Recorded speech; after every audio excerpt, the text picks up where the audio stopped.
नमस्कार। आपके अपने YouTube चैनल हिंदी भाषा और साहित्य में मैं विशाल कुमार पुनः आप सभी का स्वागत करता हूं। और हम सूरदास जी के लिखे हुए ग्रंथ सूरसागर के पदों की व्याख्या कर रहे हैं।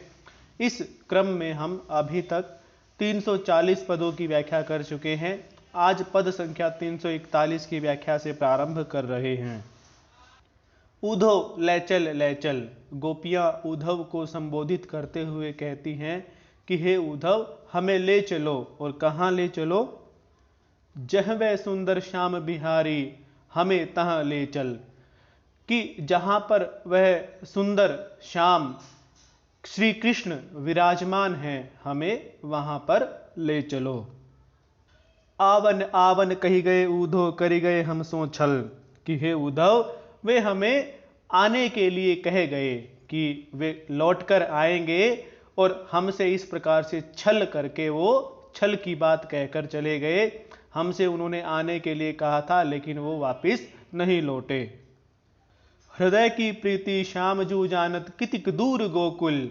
हृदय की प्रीति, कि हमारे हृदय में उनके प्रति जो प्रेम है, हमारे हृदय में उनके प्रति जो प्रीति है, उसको तो वे भली भांति जानते ही हैं, लेकिन हमारे हृदय की उनके प्रति इस प्रीति को जानते हुए भी वो हमारे पास नहीं आते हैं। कितिक दूर गोकुल, भला गोकुल कितनी दूर है? अर्थात गोकुल मथुरा से अधिक दूर थोड़े ही है। यदि वो आना चाहें तो हमें अपने दर्शन अवश्य ही दे सकते हैं, लेकिन वे हमारे प्रीति को जानते हुए भी वापिस नहीं लौटते। आपुन जाई मधुपुरी छाए, उहां रहे हिलमिल। कि वे स्वयं मधुपुरी छाए, मथुरा में जाकर बस गए हैं और उन्हीं मथुरा वासियों से हिल मिल गए हैं, पूरी तरह से उन्हीं में तल्लीन हो गए हैं। सूरदास स्वामी के बिछड़े नैनी नीर प्रबल। सूरदास जी कहते हैं कि वे गोपियां उधो से कहने लगी कि उन श्री कृष्ण से बिछुड़ने के बाद हमारी आंखों से बहुत अधिक आंसू, नीर यहां पर आंसू के लिए प्रयोग किया गया है, तो बहुत अधिक आंसू बहते रहते हैं। पद संख्या 342 की व्याख्या। उधो मौन साधी रहे। गोपियों की इन सभी बातों को सुनकर उद्धव मौन साधे रहे, अर्थात उन्होंने कुछ नहीं कहा, वे चुप ही रहे। जोग कही पछितात, मन मन बहुरी कुछ न कहे। जोग कही पछितात, मन मन, कि उद्धव ने मन मन में यह सोचा कि मैंने इन गोपियों को योग का जो उपदेश दिया है, यह उपदेश सुनाकर बहुत ही गलत किया। जोग कही पछितात, कि वे मन मन में सोचते हैं और पछताते हैं कि मैंने क्यों इन एक निष्ठ प्रेम भाव रखने वाली, कृष्ण के प्रति एक निष्ठ प्रेम भाव रखने वाली गोपियों को निर्गुण ब्रह्म का उपदेश सुना दिया। बहुरी कुछ न कहे। बहुरी फिर से, और उसके बाद उन्होंने कुछ भी नहीं कहा। शाम को यह नहीं बूझे, अति ही रहे खिसाई। शाम को, कि श्याम का यह नहीं बूझे, यह वे नहीं जान पाए। बूझना जानना, कि यह नहीं जान पाए। देखो, श्याम को इससे हम यह अर्थ लगा सकते हैं कि कृष्ण का या श्याम का इन गोपियों के प्रति कितना दृढ़ प्रेम भाव है, वे इस बात को नहीं जान पाए कि कृष्ण का गोपियों के प्रति और गोपियों का कृष्ण के प्रति कितना दृढ़ प्रेम भाव है। इस बात को उद्धव नहीं जान पाए। अति ही रहे खिसाई, और यह बात सोचकर उद्धव अपने मन में बहुत संकुचित हो रहे हैं, खिसिया रहे हैं। वे अपने मन में ही बहुत अधिक लज्जित हो रहे हैं कि वे इतनी सी बात को भी नहीं जान पाए कि कृष्ण और इन गोपियों का प्रेम कितना दृढ़ है। कहा मैं कही कही लजानो, नार रहियो नवाई। कहा मैं, कि क्या मैंने, कही कही कहा है, लजानो लज्जा आती है। उद्धव सोचते हैं, इस बात को सोचकर लज्जित होते हैं कि मैं भावावेश में पता नहीं गोपियों को निर्गुण ब्रह्म का उपदेश देते समय क्या क्या कह गया। और इसी लज्जा के कारण नार रहियो नवाई, नार यानी गर्दन, नाड़ गर्दन की, वो अपनी गर्दन को झुका कर बैठे हैं, लज्जा के कारण अपनी गर्दन को झुका कर बैठे हैं। प्रथम ही कही वचन एक है, रहियो गुरु करी मानी। प्रथम ही, पहली बार ही, कही, कहा, वचन एक है, एक वचन, कि मैंने कृष्ण को पहली बार जो वचन कहा था, संभवतः कृष्ण मेरी उस बात से ही समझ गए कि मुझे अपने निर्गुण के ज्ञान पर अहंकार या अभिमान हो गया है। देखिए, जब उद्धव संदेश की हमने शुरुआत की थी, प्रारंभ किया था, तो उसमें भगवान कृष्ण ब्रजांगनाओं के प्रति, ब्रज के प्रति अपने प्रेम को व्यक्त करते हैं उद्धव के सामने। और उद्धव मन मन में यह सोचते हैं कि ये कृष्ण भी इस सांसारिक प्रेम के चक्कर में पड़ गए। तो भगवान कृष्ण समझ गए थे कि उद्धव को अपने ज्ञान पर अहंकार है, अभिमान है, और इसीलिए उन्होंने उनको प्रेम का पाठ पढ़ने के लिए ब्रज में भेजा है। अब उद्धव को भी यह एहसास हो गया है कि जो प्रथम वचन मैंने श्री कृष्ण को कहा था, उसी से कृष्ण संभवतः मेरे ज्ञान के अभिमान या अहंकार को जान गए। रहियो गुरु करी मानी। और अब क्योंकि उन्होंने मुझे भेजा यहां पर, गोपियों ने मुझे प्रेम का इतना अच्छा पाठ पढ़ाया है, तो प्रेम का पाठ पढ़ाने वाली गुरु के रूप में मैं इन गोपियों को स्वीकार करता हूं। मैंने तो अब प्रेम का पाठ पढ़ाने वाली के रूप में इन गोपियों को गुरु ही मान लिया है। सूर प्रभु मोको पठायो यह कारण जानी। सूरदास जी कहते हैं कि वे उद्धव मन में सोच रहे हैं कि उन श्री कृष्ण ने मुझको यहां पर इसीलिए भेजा, यह है कारण जानी। ये सब बातें सोचकर और यह कारण जानकर कि मेरे इस ज्ञान के अभिमान का, अहंकार का नाश तभी हो सकता है जब मुझे प्रेम का पाठ पढ़ाया जाए, और गोपियों से अच्छा मुझे प्रेम का पाठ कोई नहीं पढ़ा सकता था। ये सब कारण जानकर ही उन प्रभु ने मुझको ब्रज में भेजा है। पद संख्या 343 की व्याख्या, मधुकर भली करी तुम आए। गोपियां उद्धव को संबोधित करते हुए कहती हैं कि हे मधुकर, तुमने यह भी अच्छा ही किया कि तुम ब्रज आ गए। वह बातें कही कही या दुख में ब्रज के लोग हंसाए। और क्यों हम ऐसा कह रही हैं कि तुमने अच्छा किया, कि जो तुमने हास्यास्पद बातें कही हैं, वह बातें कही, कि जो तुमने हास्यास्पद बातें कही हैं, या जो तुमने ऐसी बातें कही हैं जिससे कि ब्रज के लोगों का तुमसे वार्तालाप करने में मनोरंजन हो गया। तो जो हमें कृष्ण के वियोग का गहरा दुख था, गहन दुख था, उस दुख में तुमने हमें हंसने का, थोड़ा सा हास्य का अवसर प्रदान किया, हमें हंसाया। तो इसलिए तुमने अच्छा ही किया कि तुम ब्रज में आ गए। मोर मुकुट मुरली पीतांबर पठवहु सौंज हमारी। मोर मुकुट, कि अपने मोर का वो मुकुट पर जो मोर लगाते हैं, मोर पंख लगाते हैं, तो मोर पंख वाला मुकुट, मुरली और पीतांबर, पठवहु भेज दो, सौंज यानी संपत्ति हमारी, कि हे उद्धव, तुम कृष्ण के पास जाना और उनसे कहना कि वे जो हमारी संपत्ति है, देखिए कृष्ण के रूप पर गोपियां आसक्त हैं, तो उनके लिए तो सबसे बड़ी संपत्ति कृष्ण का रूप ही है। और कृष्ण के रूप में क्या क्या सम्मिलित है, उनका मोरपंख से युक्त मुकुट, उनके पीतांबर और उनकी मुरली।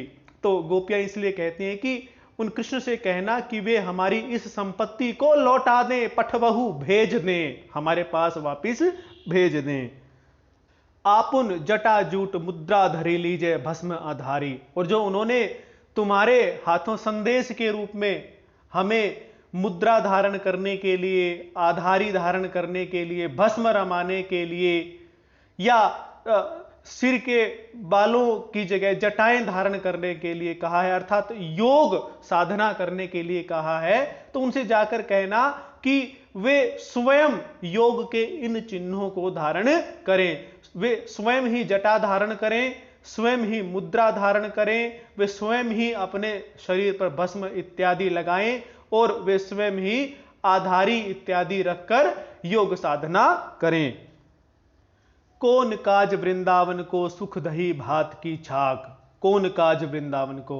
और हे उद्धव, क्योंकि वे इस तरह से जो ज्ञान योग है उसका प्रचार कर रहे हैं, हमें उसका संदेश भेज रहे हैं, तो हमें तो लगता है कि अब उन्हें भी यह निर्गुण ज्ञान योग का मार्ग अपना लेना चाहिए, इस साधना का मार्ग अपना लेना चाहिए, और अब उन्हें वृंदावन से या गोपियों से किसी प्रकार का कोई प्रयोजन नहीं रखना चाहिए। कौन काज, उन्हें अब वृंदावन से क्या काम, उन्हें वृंदावन से या गोपियों से, नंद बाबा से, किसी से भी कोई मतलब नहीं रखना चाहिए। सुख दही भात की छाक, और उन्हें अब किसी भी प्रकार के सुख से, दही भात, दही और चावल इत्यादि के स्वादिष्ट भोजन से भी किसी प्रकार का प्रयोजन नहीं रखना चाहिए, क्योंकि जो योग के मार्ग पर चलता है, इस साधना के मार्ग पर चलता है, उसे सांसारिक सुखों से तिलांजलि दे देनी चाहिए। तो इसीलिए उन कृष्ण को भी अब सभी प्रकार के राजकाज से, वृंदावन से, मथुरा से, स्वादिष्ट भोजन इत्यादि से तिलांजलि दे देनी चाहिए। अब वह श्याम कुबरी दो बने एक ही ताक। और हे उद्धव, लेकिन हम तो देख रही हैं कि वे तुम्हारे श्याम और वह कुब्जा दोनों ही एक साथ रहते हैं और उनकी बड़ी ही अनुपम जोड़ी बनी हुई है। गोपियां वास्तव में यहां यह कहना चाहती हैं कि उद्धव, वे हमें तो इस निर्गुण ब्रह्म की उपासना का उपदेश देते हैं, सांसारिक सुखों को छोड़ने की बात करते हैं, लेकिन उन्हें देखो, उनकी और कुब्जा की अनुपम जोड़ी अभी भी बनी हुई है। वह प्रभु बड़े सखा तुम उनके, उनके सुगम अनीति। वह प्रभु बड़े, कि हे उद्धव, वे प्रभु श्री कृष्ण भी बड़े हैं, सखा तुम उनके, और तुम उनके मित्र हो, तो इसलिए तुम भी बहुत बड़े हो। हम तो छोटे मोटे व्यक्ति हैं, हम तो छोटे मोटे मनुष्य हैं, तो तुम भी बड़े हो, और तुम्हारे वे कन्हैया जो तुम्हारे मित्र हैं वे भी बड़े हैं, इसलिए तुम्हें सुगम अनीति, तुम्हारे लिए अनीति करना बहुत ही सुगम या बहुत ही सरल। देखिए, हम वर्तमान समय में भी ये बात देखते हैं कि कोई जो बड़े ओहदे वाला व्यक्ति है, यदि वह कोई अनीति का कार्य करता है तो उसके लिए कोई ये विशेष बात नहीं होती है। कहा भी जाता है कि जो नियम और कानून है वे तो आम जनता के लिए होते हैं। तो इसी बात को संदर्भित करते हुए गोपियां व्यंग्य करती हैं कि हे उद्धव, तुम भी बड़े हो, तुम्हारे वे मित्र कृष्ण भी बड़े हैं, तुम सबके लिए ऐसी अनीति करना बहुत ही सरल है कि दूसरों को तो उपदेश देते फिरो और स्वयं उस मार्ग पर न चलो। या जमुना जल को सुभाव यह सूर विरह की प्रीति। और सूरदास जी कहते हैं कि वे गोपियां उद्धव से कहने लगी कि हे उद्धव, इस यमुना के जल का तो प्रभाव ही यही है कि जो किसी से प्रीति करता है, जो किसी से प्रेम करता है, उसे विरह का दुख उठाना ही पड़ता है। पद संख्या 344 की व्याख्या, काहे को रोकत मार्ग सुधो।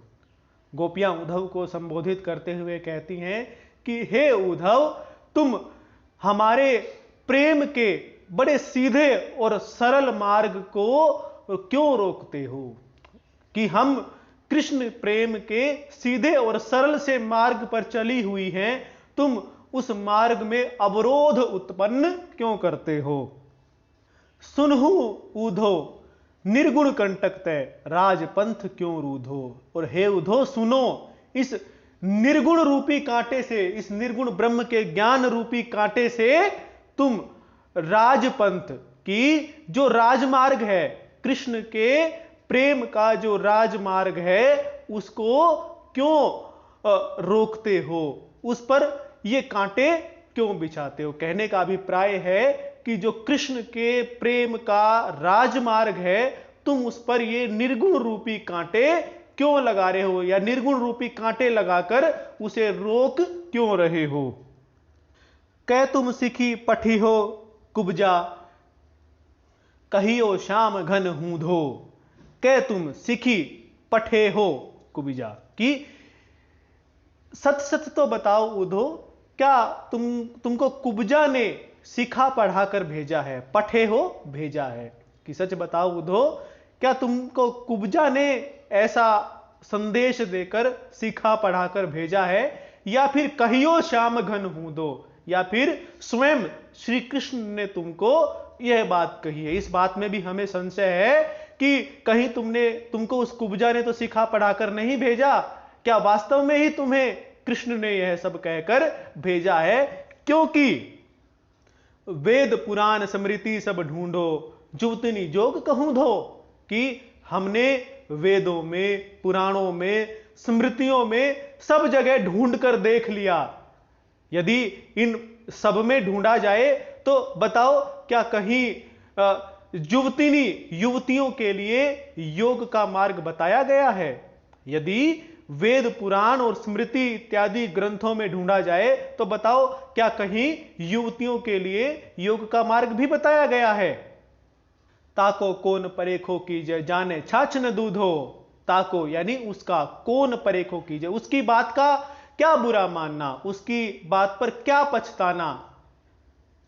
जाने छाछ न दूध हो, जिसको छाछ यानी लस्सी और दूध, इन दोनों में ही अंतर ना पता हो, उसकी बातों का क्या पछतावा, उसकी बातों का क्या बुरा मानना। कहने का अभिप्राय यह है, गोपियां कहना चाहती हैं कि वह जो कुब्जा है, उस कुब्जा ने यदि तुम्हें भेजा है और तुम ये सब बातें हमसे कह रही हो, तो तुम्हारी और उस कुब्जा की उन बातों का क्या मानना। क्योंकि वे तो इतने मूर्ख हैं, वह कुब्जा तो इतनी मूर्ख है कि उसे तो छाछ और दूध के अंतर का ही नहीं पता है। सूर सूर अक्रूर गयो ले, ब्याज निबेरत उधो। अब गोपियां उद्धव से कहती हैं कि सूर अक्रूर गयो ले, यहां पर सूर श्री कृष्ण के लिए प्रयोग किया जाएगा, कि वह जो अक्रूर है वह उन श्री कृष्ण को तो ले ही गया। मथुरा से एक व्यक्ति अक्रूर आया और वह कृष्ण को ले गया, वह हमारे मूलधन थे। और ब्याज निबेरत उधो, और अब हे उधो, तुम उसका ब्याज उगाहने के लिए हमारे पास आ गए हो। गोपियों का कहने का भाव यह है कि हे उद्धव, अक्रूर जी हमारा सब कुछ तो ले ही गए थे, लेकिन अब तुम हमसे और भी जितना भी हमारे पास जो भी कुछ, वैसे तो कुछ बचा ही नहीं है, लेकिन ना बचने के बाद भी अब तुम हमसे और क्या उगाहने के लिए आ गए हो। इसीलिए जैसे कि हम किसी प्रकार का व्यवसाय करते हुए, वैसे ही सामान्य जीवन में भी यदि कोई किसी से धन लेता है तो उस धन पर उसे ब्याज देना पड़ता है।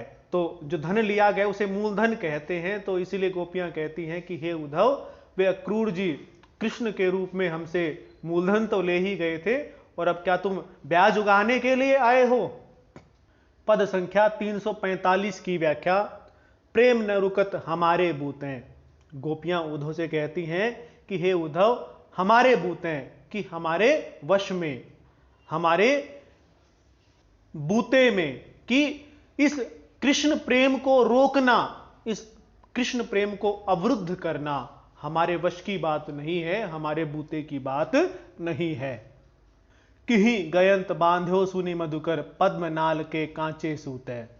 कि हे उद्धव, किही किसी ने बांध्यो बांधा है, सुनी सुना है, गयंत हाथी को, मधुकर हे मधुकर, पद्म नाल की जो कमल होता है, कमल नाल कांचे सूते, उसके कच्चे धागे से।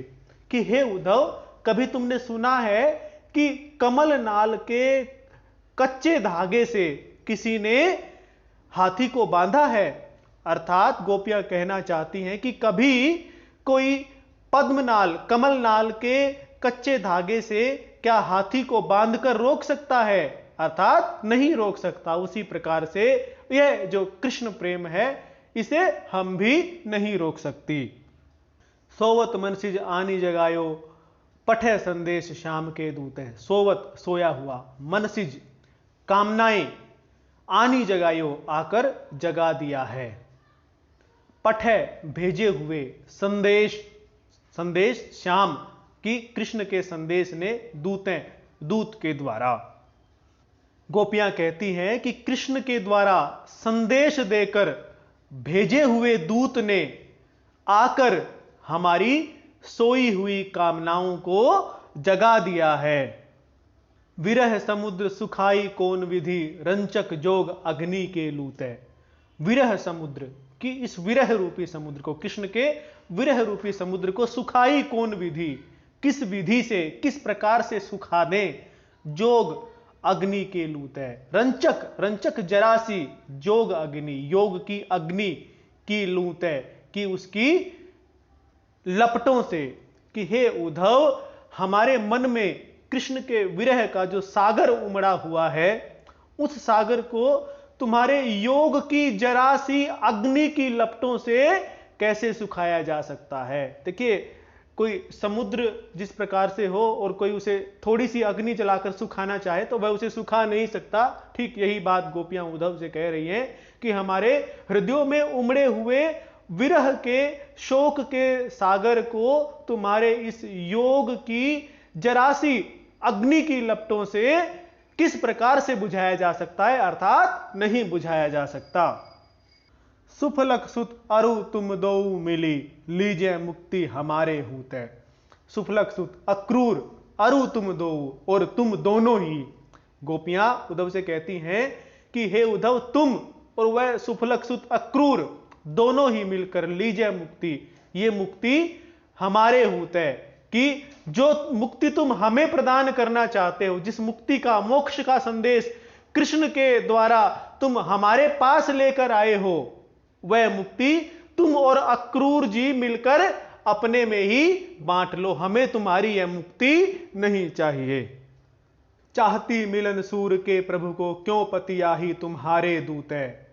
और वे गोपियां कहती हैं कि हे उद्धव हम तो उन सूर के प्रभु यानी कृष्ण को मिलना चाहती हैं, क्यों पति आही, कि हम विश्वास क्यों करें तुम्हारे दूत, तुम जैसे धूर्त पर हम विश्वास क्यों करें। हम तो केवल, हम तुम्हारे जैसे धूर्त पर विश्वास करके तुम्हारे निर्गुण ब्रह्म की उपासना क्यों करें, हम तो केवल और केवल कृष्ण से मिलना चाहती हैं। पद संख्या 346 की व्याख्या, ऊधो जोग जोग हम नाही, कि हे उद्धव हम तुम्हारे निर्गुण योग की उपासना या निर्गुण योग के मार्ग पर चलने के योग्य नहीं है। एक योग योग के अर्थ में और एक योग योग्य के अर्थ में यहां पर लिया जाएगा। अबला सार ज्ञान कह जाने कैसे ध्यान धराही, कि हम अबला स्त्री हैं, तो जो अबला स्त्रियां हैं वो सार तत्व और ज्ञान को कैसे जानेंगी, क्यों कर जानेंगी, कैसे ध्यान धराही, कि और वे उस निर्गुण ब्रह्म का ध्यान कैसे धरेंगी, वे समाधि कैसे लगाएंगी। तेई मुंदन नैन कहत हो हरि मूर्ति जिन माही, तेई मुंदन नैन कहत हो, तुम ही उन नैनों को मूंदने के लिए कह रहे हो हे उद्धव, तुम हमें उन आंखों को मूंद कर उस निर्गुण ब्रह्म का ध्यान करने के लिए कहते हो जिनमें श्याम समाही, कि जिनमें तो वो कृष्ण समाये हुए हैं। देखिए गोपियां कहना चाहती हैं कि हमारी आंखों में तो कृष्ण समाये हुए हैं, और जैसे ही हम आंखें बंद करेंगी हमें कृष्ण का ध्यान हो जाएगा, और तुम ही उन आंखों को बंद करके हमें निर्गुण ब्रह्म का ध्यान करने के लिए कह रहे हो, तो यह कैसे संभव हो सकता है। ऐसी कथा कपट की मधुकर हम तय सुनी न जाही, कि हे मधुकर हे उद्धव तुम्हारी जो ये ऐसी निर्गुण ब्रह्म की कपट कथा है ये हमसे सुनी नहीं जा रही है। श्रवण चीरी सिर जटा बंधा बहु, ये दुख कौन समाही। श्रवण चीरी की कानों को चिरवाकर, तुम कहते हो कि कानों को चिरवाकर जो योगी कुंडल धारण करते हैं, मुद्रा धारण करते हैं, तुम वो धारण करो। सिर जटा बंधा बहु, और सिर पर जटाएं बांध लो, ये दुख कौन समाही। तो ऐसा करने का जो दुख है, ऐसा करने का जो कष्ट है, वो हम कैसे सहन करेंगी। चंदन तजी अंग भस्म बतावत विरह अनल अतिदाही। चंदन तजी, और तुम कहते हो कि चंदन इत्यादि का लेप छोड़कर, शरीर पर चंदन इत्यादि का लेप छोड़कर भस्म लगाने के लिए हमें कह रहे हो, अति विरह अनल अतिदाही। अरे उद्धव, हम तो विरह रूपी अनल अग्नि, विरह रूपी अग्नि से पहले ही जलकर राख हो चुकी हैं, और तुम हम पर ही ये कह रहे हो कि तुम चंदन इत्यादि का लेप मत करो और इस पर भस्म लगा लो। हम तो पहले से ही विरह रूपी आग में जलकर राख हो ही चुकी हैं। जोगी भ्रमत जाहि लगी भूले, सो तो है आप माही। जोगी भ्रमत, कि योगी भ्रमता रहता है, जाहि लगी आप ही भूले, कि जिसमें लगकर वो अपने आप को भी भूल जाता है। कि बहुत सारे योगी उसका ध्यान लगाने के लिए, अर्थात उस स्थिति को प्राप्त करने के लिए भ्रमते रहते हैं, भ्रमण करते रहते हैं, भटकते रहते हैं, और जब वे उसको प्राप्त कर लेते हैं, अर्थात उनका ध्यान लग जाता है, तो वे स्वयं को भी भूल जाते हैं। अर्थात कि जिस आनंद के प्राप्त करने के लिए, कृष्ण में ध्यान लगाने के लिए और उस आनंद को प्राप्त करने के लिए योगी भटकते रहते हैं, और जब वे आनंद उस ध्यान को प्राप्त कर लेते हैं तो उस ध्यान में लगकर वे स्वयं को भी भूल जाते हैं। सो तो है आप माही, वो तो हमारे मन में स्वयमेव ही स्थित है।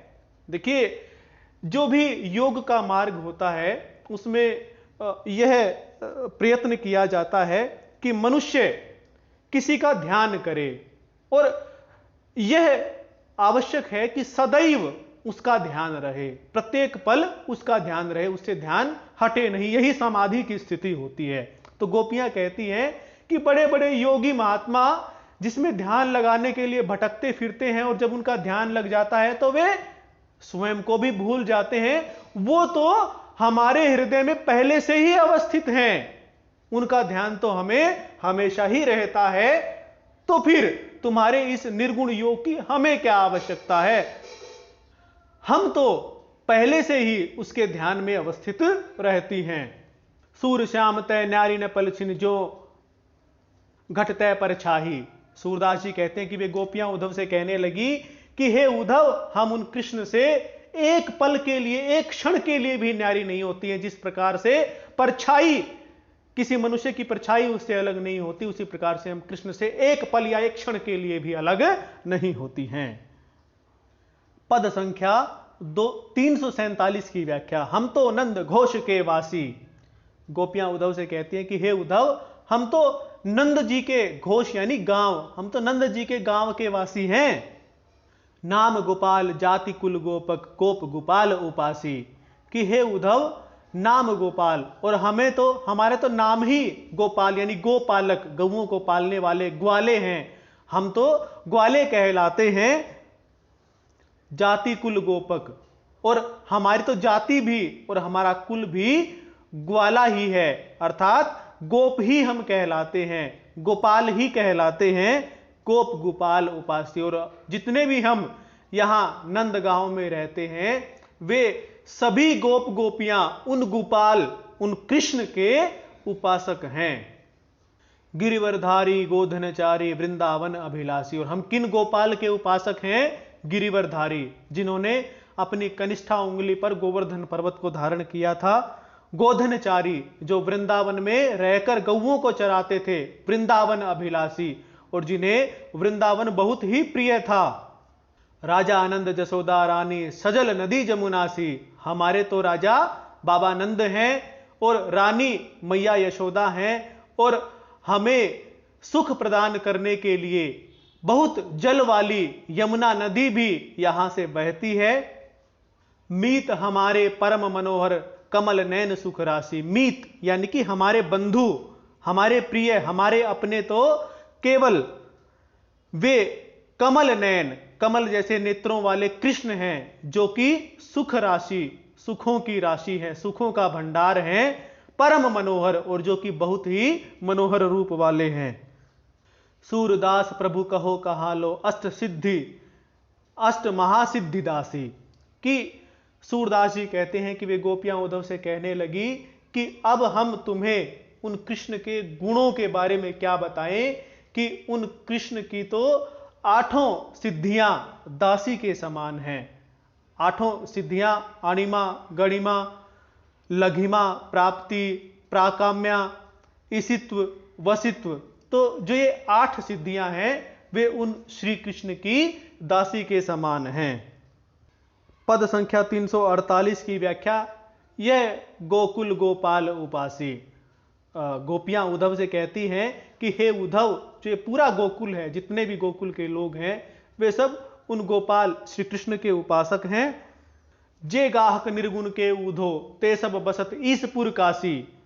जे गाहक की जो ग्राहक हैं, जो भजते हैं, जिनको निर्गुण में थोड़ा सा भी रुचि है, जिनको निर्गुण ब्रह्म की उपासना में थोड़ी सी भी रुचि है, या जो उस तरह की उपासना करना चाहते हैं, तो गाहक का मतलब इन सभी से हो सकता है कि जो निर्गुण की उपासना करने वाले हैं उधो, वे सब तो कहां बसते हैं? बसत ईसपुर काशी। ईस यानी भगवान शिव के लिए प्रयोग किया है, और पुर नगरी, भगवान शिव की नगरी काशी में निवास करते हैं। ये तो ब्रज है, यहां पर निर्गुण ब्रह्म की उपासना करने वाला कोई नहीं, अपितु यहां तो सभी गोपाल के ही उपासक हैं। यदि तुम्हें निर्गुण की उपासना करने वालों से मिलना है तो वे तो सब भगवान शिव की नगरी काशी में रहते हैं। जदपि हरिहम तजी अनाथ करी तदपि रहती चरण नीरस राशि। कि जदपि हरि, हे उद्धव, यद्यपि उन हरि ने हम तजी, हमको त्याग कर, अनाथ करी, अनाथ के समान बना दिया है, तदपि रहती, फिर भी हम रहती है चरणनी रस राशि, उनके चरण राशि में, उनके चरणों के जो आनंद है, उनके चरणों के आनंद की राशि में युक्त रहती हैं। हे उद्धव, यद्यपि उन श्री कृष्ण ने हमें त्याग कर अनाथों के समान कर दिया है, लेकिन फिर भी हम निरंतर उनके चरणों के ध्यान के आनंद में लीन रहती हैं। अपनी शीतलता नहीं छाड़त यद्यपि विधु भयो राहु ग्रासी।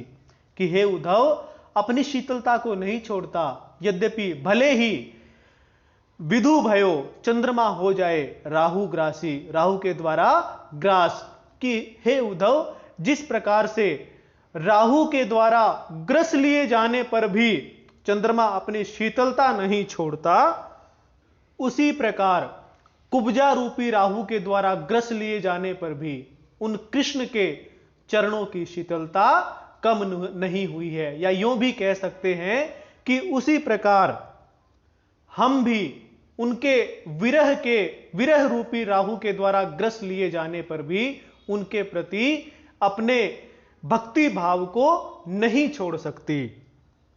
कि ही अपराध जोग लिखी पठवत प्रेम भक्ति तय करत उदासी। और हे उद्धव, हमें तो यह समझ नहीं आता कि ही अपराध, कि हमारे किस अपराध से वो कृष्ण हमें योग का संदेश लिख लिख कर भेज रहे हैं।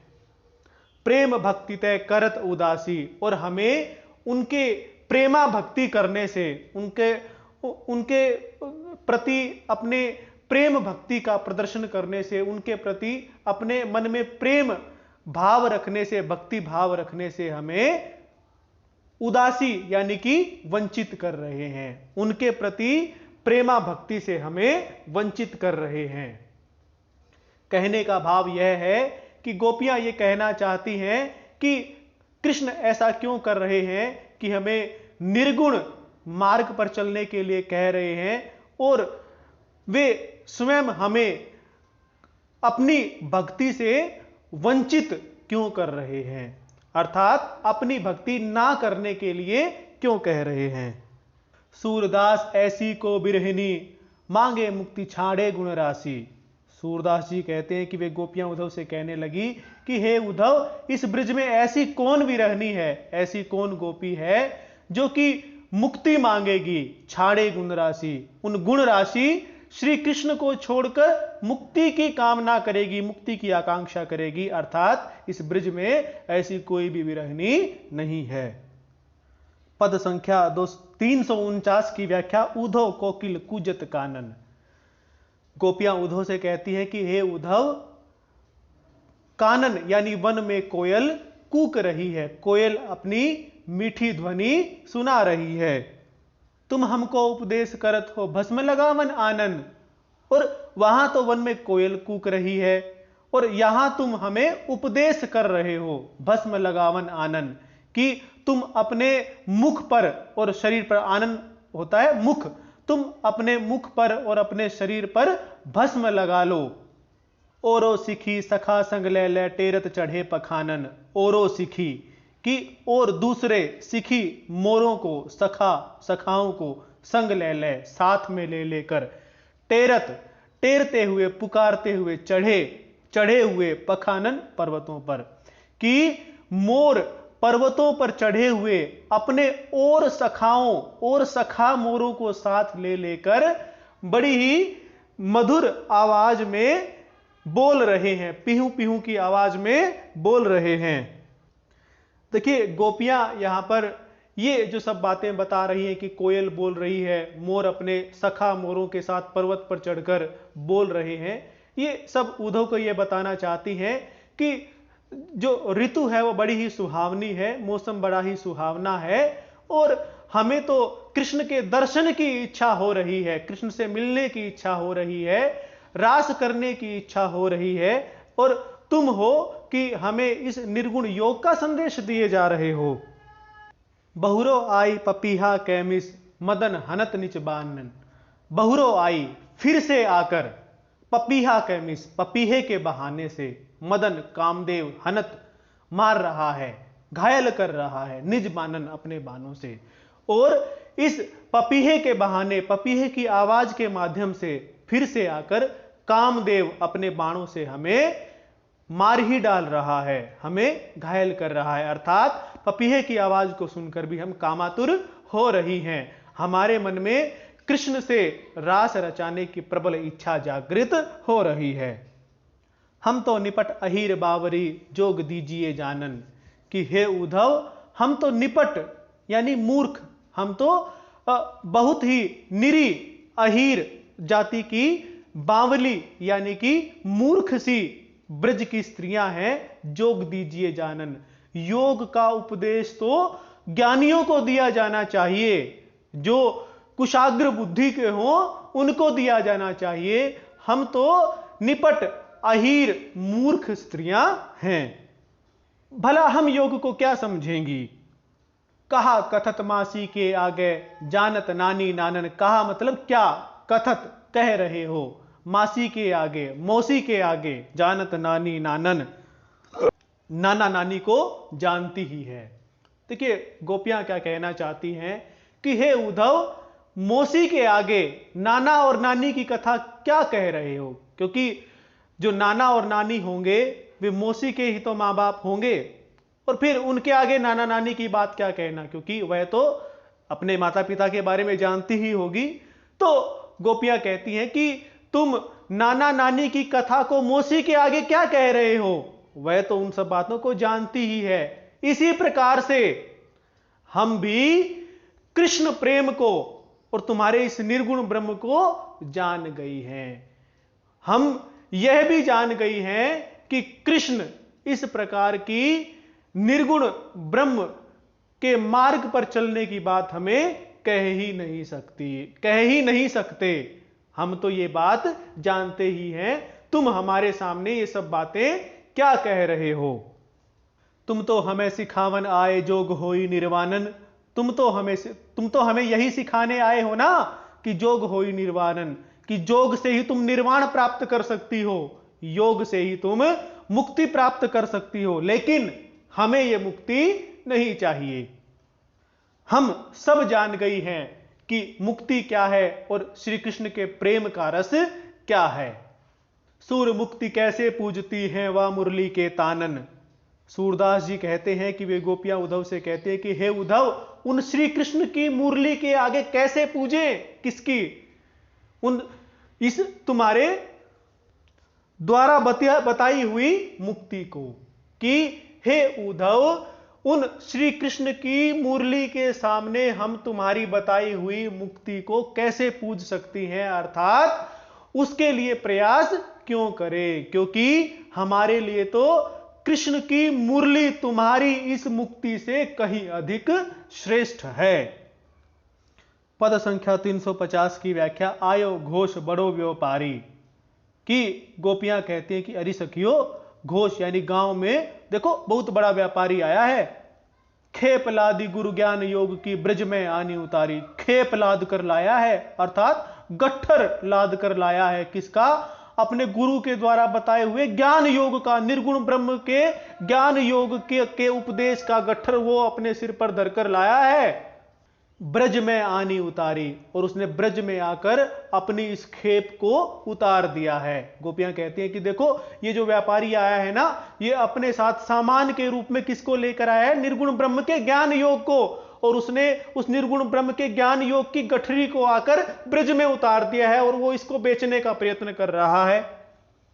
फाटक देके हाटक मांगत भोरो निपट सुधारी, फाटक यानी भूसा और हाटक यानी स्वर्ण, कि अरे सखियो देखो तो कि फाटक देकर, भूसा देकर हाटक मांगत हमसे स्वर्ण मांग रहा है, भूसे के बदले में स्वर्ण मांग रहा है। भोरो निपट आधारी सुधारी, भोरो यानी कि भोला या नो सिखिया, निपट निपट ही निराही, नो सिखिया निराही मूर्ख प्रतीत होता है हमें। भला कोई ऐसा भी करता है कि भूसे के बदले में स्वर्ण मांगे। अब भूसा वे किसे कह रही हैं? भूसा कह रही है निर्गुण ज्ञान योग को, निर्गुण ब्रह्म की उपासना संबंधी जो ज्ञान योग का उपदेश है, उसे वे भूसे के समान तुच्छ वस्तु कह रही हैं। और हाटक किसे कह रही हैं? श्री कृष्ण के प्रेम को। अरे सखियो, ये हमें निर्गुण ब्रह्म के बदले में हमारे से उन निर्गुण ब्रह्म के बदले में कृष्ण को मांग रहा है। तो यह तो ठीक उसी प्रकार से हुआ कि यह हमसे भूसे के बदले में स्वर्ण मांग रहा है। तो इससे तो यही प्रतीत होता है कि यह बड़ा ही नो सिखिया और निरानिपट मूर्ख है। दूर ही तय खोटो खायो है, लिए फिरत सिर भारी। दूर ही तय, कि हमें तो लगता है कि यह तो बचपन से ही खोटो खायो है, इसी प्रकार की खोटी बुद्धि का है। हमें तो लगता है कि यह तो बचपन से इसी प्रकार से मूर्ख बुद्धि का है, खोटी बुद्धि का है। तभी तो ऐसा है कि इसका कोई सामान आज तक नहीं बिका और इसकी गठड़ी जो की त्यों भारी बनी हुई है। देखिए, कोई भी व्यापारी होगा, कोई सामान बेचने वाला होगा, तो वो उसकी गठरी भारी तभी तक रहेगी जब तक उसका कोई सामान नहीं लेगा। यदि लोग उसका सामान लेते होंगे तो धीरे धीरे उसकी गठरी हल्की होती जाएगी। तो गोपियां ये कहती हैं कि हमें तो लगता है कि यह तो कभी से इसी प्रकार की खोटी बुद्धि का है, मूर्ख बुद्धि का है, तभी तो सिर पर इतनी भारी गठरी लिए हुए फिर रहा है। अगर यह इस खोटी बुद्धि का, मूर्ख बुद्धि का नहीं होता तो लोग इसका सामान खरीद लेते और इसको अपने सिर पर इतनी भारी गठरी उठाए हुए नहीं घूमना पड़ता। इनका कहे कौन दहकावे ऐसी कौन अनारी, कि इस उद्धव के कहने से कौन दहकावे, इसका सामान कौन खरीदेगी, इसकी बातों में कौन आएगी, ऐसी कौन अनाड़ी। यहां इस ब्रज में ऐसी अनाड़ी, ऐसी मूर्ख कोई नहीं है कि इनकी बातों में आकर इनका सामान खरीद ले, अर्थात निर्गुण ब्रह्म की उपासना करने लग जाए और कृष्ण को छोड़ दे। अपनो दूध छाड़ी को जीवे पीवे, अपने दूध छाड़ी को पीवे, खारे कूप को वारी।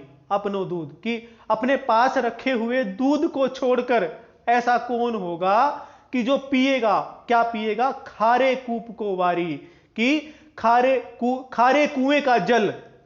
कि ऐसा कौन अनाड़ी होगा कि जो अपने पास रखे हुए दूध को छोड़कर कुएं से खारा जल लेकर पिएगा। उधो जाहू सवारे ह्याते बेगी गहरू जनु लाहू, कि उधो, हे उधो, जाहू सवारे ह्याते, कि तुम शीघ्र ही सवारे, शीघ्र ही यहां से चले जाओ। वेगी यानी वेग पूर्वक, बड़ी तेजी से शीघ्र ही यहां से चले जाओ। गहरू जनी लाहू, गहरू यानी देर, जनी मत, तुम जाने में बिल्कुल भी देर मत लगाना, क्योंकि यहां तुम्हारा माल नहीं बिकेगा। मुख मांगो पैहो सूरज प्रभु, साहू ही आने दिखाहू। मुख मांगो, कि मुंह मांगा, पैहो पाओगे, सूरदास जी कहते हैं कि हे वे गोपियां उद्धव से कहने लगी कि हे उद्धव, तुम हमसे मुंह मांगी चीज पाओगे कब? यदि तुम साहू ही आने दिखाओ। साहू यानी साहूकार, हमारे साहूकार, हमारे कृष्ण। यदि जिन कृष्ण ने तुम्हें निर्गुण ज्ञान की गठरी में जो धन देकर भेजा है, यदि उन साहूकार, उन श्री कृष्ण का एक बार हमें दर्शन दिखा दो, एक बार उनको यहां पर ले आओ और हमें उनको दिखा दो, हमें उनका दर्शन करा दो, तो जो तुम मुंह से मांगोगे वही हम तुम्हें दे देंगे, अर्थात तुम मुंह मांगी चीज हमसे पाओगे। तो आज हमने 350 पदों की व्याख्या की है। धन्यवाद।